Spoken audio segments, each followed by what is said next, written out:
नमस्कार दोस्तों, स्वागत है आपका 69,000 शिक्षक भर्ती परीक्षा के अपडेट न्यूज में। तो आज का जो वीडियो है वो है गोरखपुर डिस्ट्रिक्ट का जो नियुक्ति पत्र रोका गया है 647 अभ्यर्थियों की सूची की काउंसलिंग में, जो दिनांक 2/12/2020 से 4/12/2020 यानी सेकंड काउंसलिंग का है। ये इससे पहले जो गोरखपुर का रोका गया उसका वीडियो अपलोड है, लेकिन ये देखिए इनकी जो सेकंड काउंसलिंग में रोके गए नियुक्ति पत्र हैं, इसमें किस कारण रोका गया है इसको देखते हैं और इसको भी देखेंगे कि किस श्रेणी में कितने लोगों का चयन हुआ है। जिससे जनपद का नाम है 69,000 शिक्षक भर्ती में आरक्षित श्रेणी कितने सीट पाए, किस जनपद में ओबीसी कितने सीट पाए हैं और एससी और एसटी का कितना सीट बना हुआ है।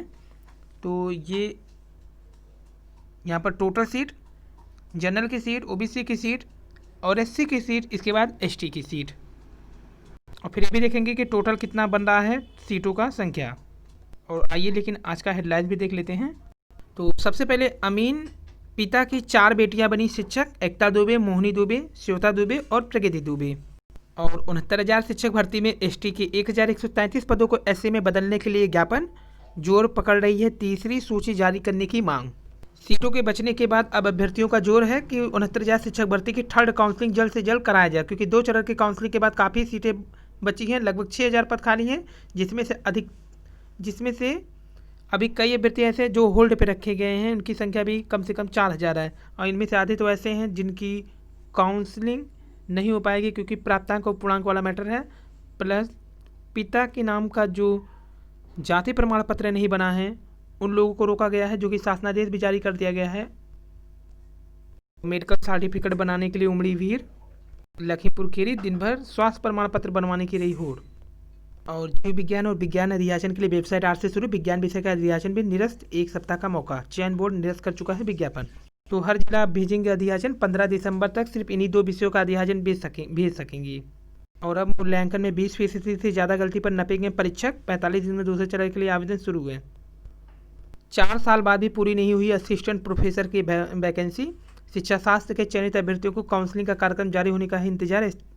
अपर सचिव ने समय से भर्ती पूरी करने के दिए निर्देश। वहीं अंतर जिला तबादलों के लिए आवेदन लेने का कार्यक्रम जल्द जारी होगा। और 300 रुपये में मूल्यांकन को चुनौती दे सकेंगे परीक्षार्थी, अंकों से असंतुष्ट होने पर पूर्ण मूल्यांकन की व्यवस्था, राष्ट्रीय विश्वविद्यालय मुक्त विश्वविद्यालय में लागू की गई दोबारा मूल्यांकन की व्यवस्था। वहीं जेआईसी प्रवक्ता के चयनितों की नियुक्ति के लिए आवेदन आज से शुरू हो जाएंगे। राजकीय इंटर कॉलेज जेआईसी के लिए प्रवक्ता पदों पर चयनित अभ्यर्थियों को नियुक्ति के लिए ऑनलाइन आवेदन 8 दिसंबर से शुरू होगा। वहीं शिक्षा मित्र से अध्यापक तो बन गए हैं, तैनाती के लिए है इंतजार। 9 से 11 दिसंबर तक कराई जाएगी काउंसलिंग, 12 दिसंबर को मिलेगी नियुक्ति पत्र, समिति करेगा फैसला। गोरखपुर में और बस्ती मंडल के जो शिक्षा मित्रों का विवरण है, देवरिया में 20 है, महाराजगंज में 9 है, गोरखपुर में 4, बस्ती में 3, कुशीनगर में 0, सिद्धार्थनगर में 0। शिक्षा मित्रों की मुश्किल अध्यापक बनने के बाद भी खत्म नहीं हो रही। 69,000 सहायक अध्यापक भर्ती प्रक्रिया के तहत चयन के बाद इन्हें तैनाती नहीं मिल पाई है। गोरखपुर में कुल 39 शिक्षा मित्र है जिनका स्कूल आवंटन ही रोक दिया गया है। इनके विषय में जिला स्तरीय समिति फैसला लेगी। इन अन्य वजह से रोके गए नियुक्ति पत्र या आवंटन की बाबत भी गाइडलाइन जारी कर दी गई है। तो सहायक अध्यापक में सेवारत रहते हुए संस्थागत स्नातक किया है, उनके प्रकरण में केस टू केस निर्णय जिला स्तरीय चयन समिति अब लेगी। काउंसलिंग में इनको मिलेगा मौका। तो अपर सचिव के आदेश के अनुसार जिन अभ्यर्थियों के हाई स्कूल, इंटरमीडिएट, स्नातक प्रशिक्षण टीटी के अंक पत्र या प्रमाण पत्र में अंकित अभ्यर्थी के नाम, क्रमांक या माता पिता के नाम में वर्तनी की गलती है, उन्हें नियुक्ति पत्र देने के साथ यह शर्त होगी अपने शैक्षिक अभिलेख 6 महीने के अंदर संशोधन करवाकर बीएसए कार्यालय में जमा करें। यदि माता की जगह पिता या पिता की जगह माता का नाम है तो चयन किया जाएगा। यदि अंक पत्र या प्रमाण पत्र गायब हो गया है और अभ्यर्थी के पास पर्याप्त साक्ष्य है तो उसे 3 महीने का समय दिया जाएगा। अंक पत्र या प्रमाण पत्र देने पर ही नियुक्ति जारी होगी। संदिग्ध दिव्यांग अभ्यर्थी की जांच अनिवार्य रूप से 1 महीने के अंदर होना है। आइए देखते हैं उन लिस्टों को जिन पर आवेदन रुका हुआ है। तो 69,000 शिक्षक भर्ती की विचाराधीन अभ्यर्थियों की यह देखिए सूची है। पहला सीरियल क्रमांक पे देख लेते हैं। यहाँ पर देखिए कुमार भारद्वाज, इनका हाई स्कूल व इंटरमीडिएट के अंक में भिन्नता है। दूसरे क्रमांक पर देखिए इनका आवेदन में जनपद व पत्र व्यवहार का पता बाहर प्रदेश का अंकित है, जो कि तीसरे वाले में बीएड आवेदन की अंतिम तिथि के उपरांत पास हुए हैं। ये हैं संदीप कुमार, गुणांक इनका 70.14 बैठ रहा है, लेकिन इनकी बीएड जो है वो अंतिम डेट यानी कि जब वैकेंसी का जियो जारी हुआ था तब तक नहीं थे, बाद में पास हुए। चौथे में देखिए 68,500 में भर्ती थे अध्यापक पद पर, फिर भी इन्होंने आवेदन कर दिया 69,000 में भी ये सीट खराब कर रहे थे 69,000 के, लेकिन इनको अब बाहर कर दिया जाएगा। वही 5वें पे बात करते हैं। 6वें में तो बीएड के अंकों में भिन्नता है, 7वें में बीएड के अंकों में भिन्नता है, 8वें पे बीएड के अंकों में भिन्नता है, वहीं बीटीसी के अंकों में भिन्नता है, और 10वें पे देख लीजिए 10वीं के ही अंक में भिन्नता है 10वें क्रमांक पर। गुणांक 69.43 है। 11वें पे देखिए इनका आवेदन पत्र में जनपद व पत्र व्यवहार का पता ही वह मतलब आउट प्रदेश यानी कि एमपी या किसी अन्य प्रदेश का है, यूपी की नहीं है। 12वां सामान्य निवास इनका 28/5/2020 के उपरांत निर्गत किया गया है। 13वें में देखिए बीएड के अंक में भिन्नता, 14 में भी बीएड के अंकों में भिन्नता, 15 में देखिए स्नातक के अंक में भिन्नता, और ये देखिए 16 नंबर पे वाह्य प्रदेश के हैं, वाह्य प्रदेश के 17 पे भी है, बाहरी प्रदेश 18 पे भी है, यानी इनकी जो नियुक्ति रोकी गई है बाहरी प्रदेश के कारण रोका गया है। 19 में बीएड के अंकों में भिन्नता है, 20वें पे संपूर्णानंद विश्वविद्यालय की वजह से रोका गया है। 21वें पे स्नातक के अंक में भिन्नता है, टेट के अंतिम तिथि के बाद उत्तीर्ण है 2019, यानी ये सीटेट वाला मैटर यहाँ पे फंस रहा है, जो इनका रोका गया है सीटेट मैटर पे रोका गया है। 23वें नंबर पे देखिए 10वें के अंकों में भिन्नता है, 24वें पे बीएड के अंकों में भिन्नता है, 25वें पे बीएड के अंकों में भिन्नता है। वहीं बात करें अगर 26वें नंबर पे तो बाहरी प्रदेश से स्नातक आवेदन के उपरांत उत्तीर्ण है। ये स्नातक जब उत्तीर्ण किए हैं तो आवेदन हो चुका था उसके बाद कंप्लीट किए हैं। बीएड के अंक में भिन्नता 27 पे भी है, और 28 देखिए विकलांग प्रमाण पत्र व विकलांग का प्रतिशत या स्पष्ट है, यानी इसमें कम स्पष्ट नहीं है कुछ।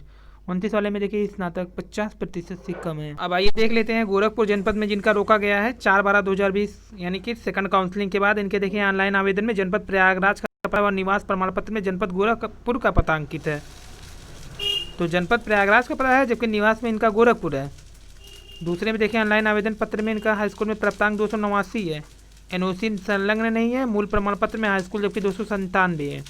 तीसरे पे इनका ऑनलाइन आवेदन में इंटर 277 है, बीएड में प्रयोगात्मक प्राप्तांक 238 है, जबकि मूल में देखिए 227 पाते, जबकि बीएड इनका प्राप्तांक जो है 283 है।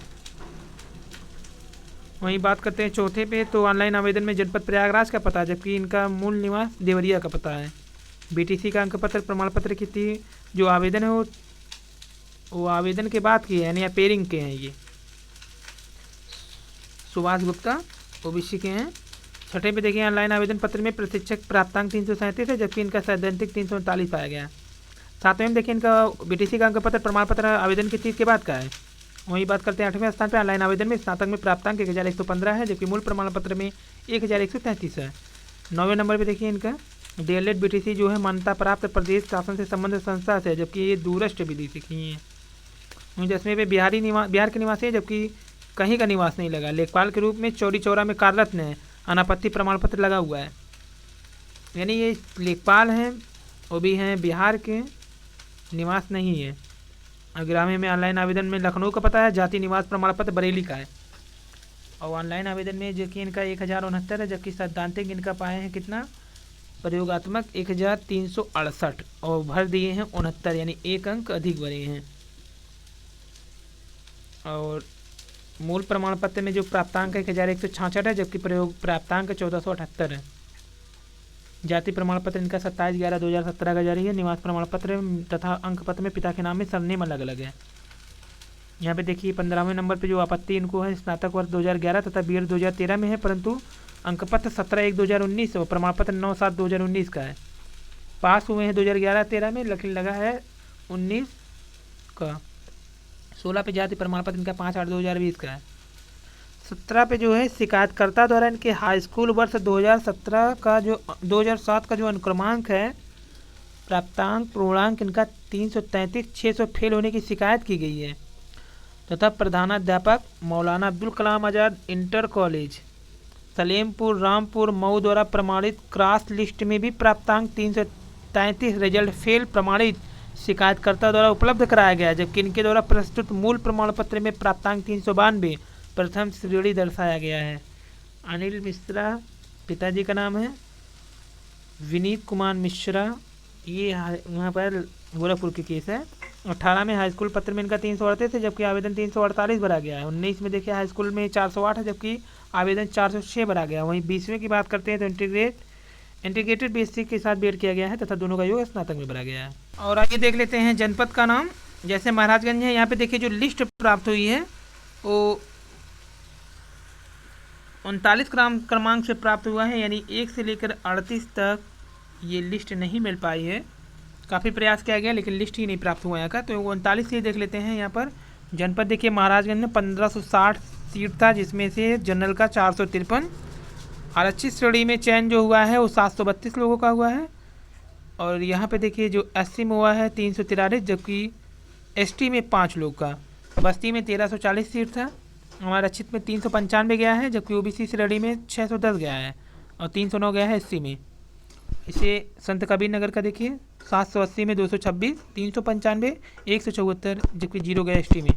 सिद्धार्थ नगर की बात करें 1050 सीट था, 349 जनरल में, 440 ओबीसी कैंडिडेट में गया और 240 गया है एससी वर्ग में, 1 सीट गया है एसटी में। जबकि झांसी की बात करते हैं 530 सीटें थी, 151 जनरल, 236 ओबीसी, 133 एससी में गया है। जबकि ललितपुर में 500 सीटें थी, 210, 238, 131 में बटा। वहीं जालौन की बात करें 390 सीट थी, 120, 170, 93 में बटा। जबकि चित्रकूट में 1000 सीट थी, 308, 512, 239 में बांटा गया। और बांदा में 1070 था, 375 जनरल, 436 ओबीसी, 238 एससी। महोबा की बात करते हैं 370 सीटें थी, 112, 160, 91 में बटा। जबकि हमीरपुर में 480 सीटें थी, 116, 240, 115 में बटा है। और फैजाबाद में बात करें तो कुल अयोध्या जिसे वर्तमान में 880 सीटों में 273, 381, 209 में बांटा गया है, एसटी में कोई सीट नहीं गया। बाराबंकी में कुल 1310 था, 371, 617, 296, 2 सीटें एसटी में गया, चयन हुआ है यहाँ पे। सुल्तानपुर में 1570 में 586, 600 और 353 में बटा। और अमेठी की बात करें तो यहाँ पे देखिए 820 सीटें थी, 315, 302, 187 में बांटा गया है। वहीं अम्बेडकर नगर में 600 सीटें थी, 109, 377, 161 में बटा है। गोंडा में 1020 सीटें थी, 1620 थी, यानी 626, 602 और 360 में बटा। बलरामपुर में 440 सीटें थी, 157, 176, 99 में बांटा गया, 2 सीटें एसटी में गई। बहराइच में 1000 हुआ, 390 चयनित हुए हैं जनरल में, 409 चयनित हुए ओबीसी में, 240 हुए हैं एसटी में, एससी में 1 एसटी में। वहीं श्रावस्ती की बात करते हैं तो 280, 101 बटा जनरल के लिए, 112 ओबीसी, 62 बटा एससी में 1 एसटी को मिला। वहीं मुरादाबाद की बात करते हैं तो 750 था, 184, 348, 2, 3, 1 में बटा। संभल में 680 था, 166, 342, 159 में बटा। रामपुर में 1250 में 331 जनरल, 599 ओबीसी, 295 एससी में गया। बिजनौर में 1330, 269 जनरल, 550 ओबीसी, 289 एससी में बटा है। और अमरोहा में 720 में 146, 363, 197। जबकि कानपुर नगर में 350 था, 94, 163, 86 और 3 में बटा है। कानपुर देहात का बात करें तो 520 में 156, 332, 122 में बांटा गया है। इटावा में 590 में 143, 292, 144 में बांटा गया है। जबकि अररिया की बात करें 151, 253, 135 में बांटा गया है। फर्रुखाबाद की बात करें 1000 में 306 जनरल, 445 ओबीसी, 229 एससी, 1 एसटी को मिला। कन्नौज में 1500 सीटें थी, 467, 666, 137 और 0 में बटा। आजमगढ़ की 1550 में 292 जनरल, 1050 में 292 जनरल, 850 ओबीसी, 376 एससी, 9 एसटी को मिला है। बलिया में 1000 में 417, 770 ओबीसी, 374 और 39 में बटा। वहीं मऊ में बात करें 200 सीटें में से 31, 110, 55, 4 में बटा। और सहारनपुर में 600 में 92, 337, 159, 1 में बटा। मुजफ्फरपुर में 200 में 46, 149, 60 में बांटा गया। जबकि शामली में 160 में 29, 90, 38 में बांटा गया। तो कुल 69,000 का योग है।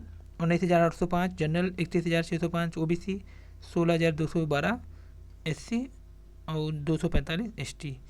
ये राष्ट्रीय सेवा योजना को राष्ट्रीय पिछड़ा वर्ग आयोग को भेजी गई लिस्ट थी, जो कि अधिकारियों द्वारा तैयार किया गया था, पीएनपी विभाग, बेसिक शिक्षा परिषद। आज का वीडियो इतना ही। वीडियो पसंद है लाइक सब्सक्राइब शेयर कीजिए। धन्यवाद, थैंक यू।